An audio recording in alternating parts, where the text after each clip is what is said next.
What if the repetitive tasks you do every day in Excel could be completed with a single click? Interested? Then let's continue. Office Scripts lets you record your actions in Excel and replay them on other workbooks and worksheets. So let's have a look at this script that we previously created, and firstly, I'll maximize the script window.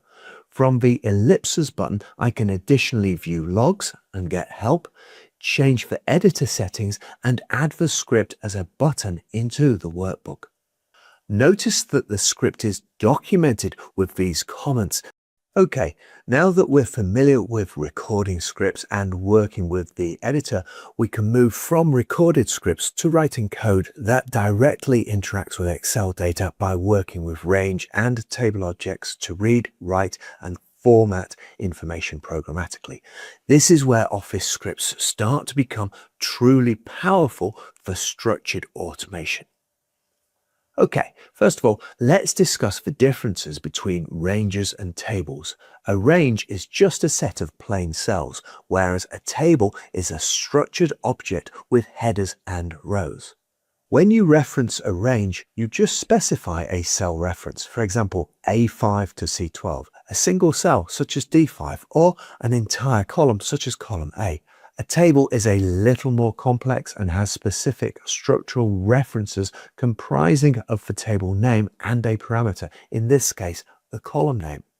Ranges can have a defined name, whereas tables will always have a name, though typically you'd want to change it. Ultimately, a range has no special features, whereas a table is a structured Excel object full of features. When working with ranges and tables in Office Scripts, you primarily interact with the Excel object model through the workbook, worksheet, range, and table objects. A few examples of these are shown in the code window on the left-hand side. All right, enough of slides. Let's drill into a typical real-world example. Typically, we'll get a range of data. Let's call that the used range. We might remove unnecessary data, convert it to a table because tables are nice to work with.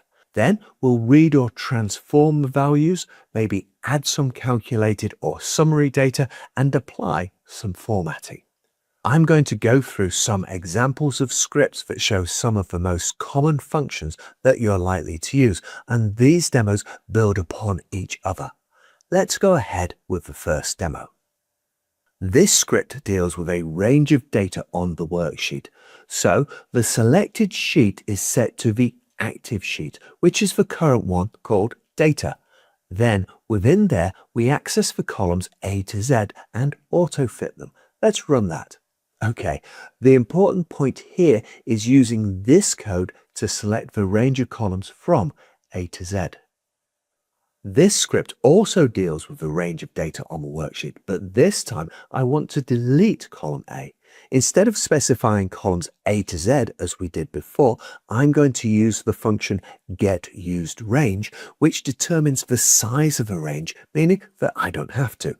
I can then use the range object, getColumn0, as the columns are indexed from 0, and delete it. Let's run the script.